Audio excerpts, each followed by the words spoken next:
The courtroom was silent as 14-year-old Carly sat at the defense table, shoulders relaxed, smiling as if she truly believed she was going home. Everyone inside waited for one thing: the moment the judge allowed the full home surveillance footage to be played. The smile vanished, and frame by frame, her entire defense began to fall apart. That day, the jury wouldn't just see what happened, they would see how she moved, what she did after, and what she tried to hide. And the question hanging over the courtroom was chilling. Was she a spiraling child, or a teen who knew exactly what she was doing? Carly Gregg seemed like any other high school girl. 14, bright, on the honor roll, funny, full of energy. Teachers called her witty, sharp, always ready with a joke. She helped younger students, joined school events, and had no history of trouble. At school, she looked like a typical confident teen. At home, it was just as calm. She lived with her mother, Ashley Smiley, a beloved teacher, and a stepfather, Heath, who was soft-spoken and steady. They had a neat, orderly, and seemingly stable home. By the age of 13, Carly's relationship with her mother, with whom she had formerly shared secrets and laughter, was beginning to wane. Cracks started to form. Carly withdrew, hid behind her hair, avoided eye contact. Burner phones, an older boyfriend, vaping, weed, sneaking out. Secrets piled up. Pressure built everywhere. Teachers panicked over anything less than an A. Friends called her a pressure cooker. Her mother tried patience, but nothing reached the storm inside of Carly. By early 2024, Carly's struggles were obvious. She would zone out, panic without warning, swing from cheerful to withdrawn, and hide self-harm under long sleeves. Her journal revealed chaos. The voices are getting louder. Something in me wants blood, screaming inside my head. Words crossed out hinted at rumination or rehearsal. Diagnosed with depression, anxiety, and derealization, her meds had just switched to Lexapro, known to trigger agitation. Were these signs of a mind unraveling, or preparation for what was coming? The day started like any other, but school set the stage. A friend told Ashley that Carly had been vaping, hiding a burner phone, and messaging older boys. Rumors of weed use surfaced. Ashley didn't yell. She didn't panic. She checked with the counselor and calmly texted Heath, "We'll talk tonight. I'm not yelling. I just want the truth."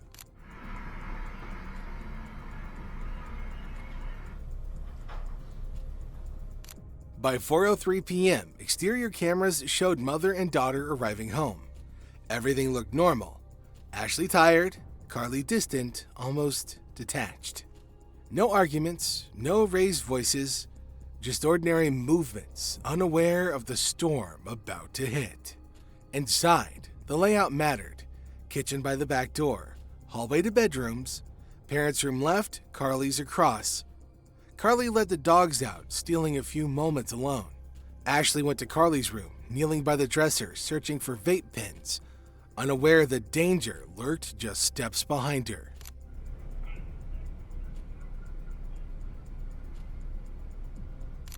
Around 4:11 p.m., Carly walked calmly into her parents' room, straight to the nightstand, where she took the .357 Magnum revolver, a gun she knew intimately.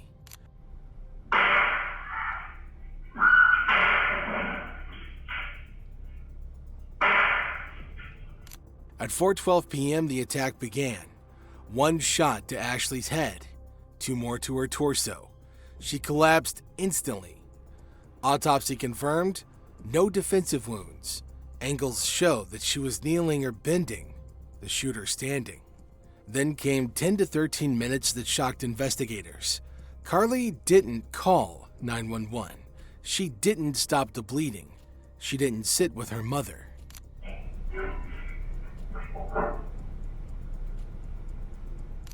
She moved through the house, checked her phone, and composed herself. That eerie calm, the silent window, would become the prosecution's strongest proof of deliberate intent.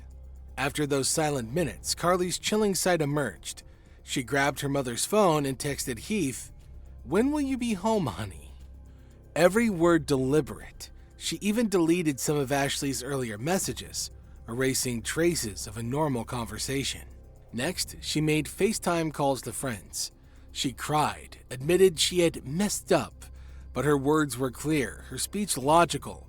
No confusion, no delusion, just a young girl speaking with unnerving calm. And then a friend arrived.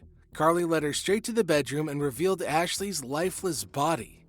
With a haunting, almost casual tone, she said, "I've got 3 for him too," referring to Heath.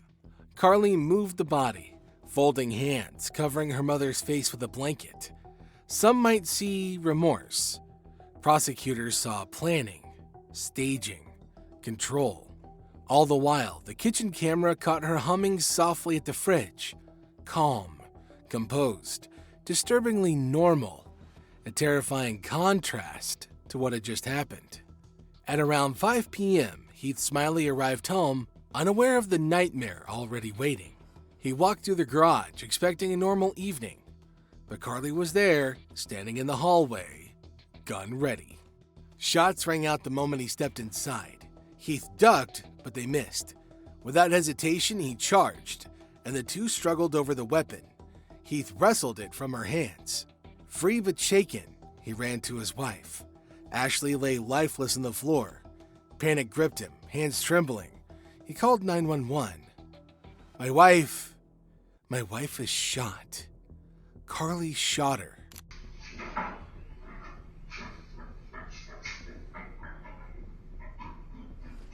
Carly didn't stay.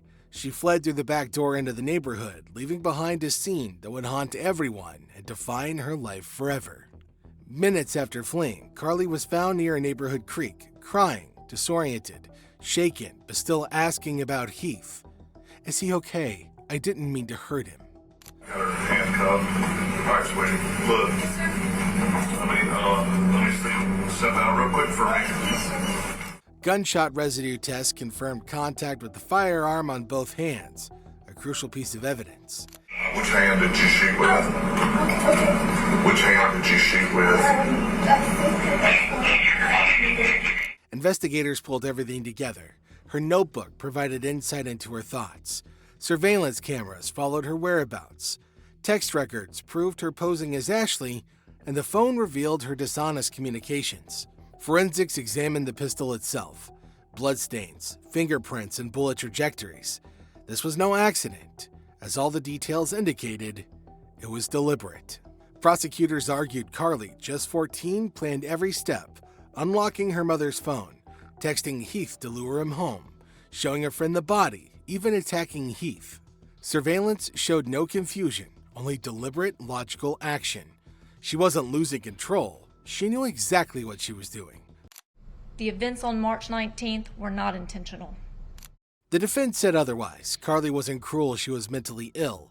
Years of auditory hallucinations, trauma from her biological father, and self-harming behavior combined with the recent medication, which could have triggered a severe psychotic episode. Her calm behavior, they argued, wasn't manipulation, it was disassociation, a young brain overwhelmed by chaos.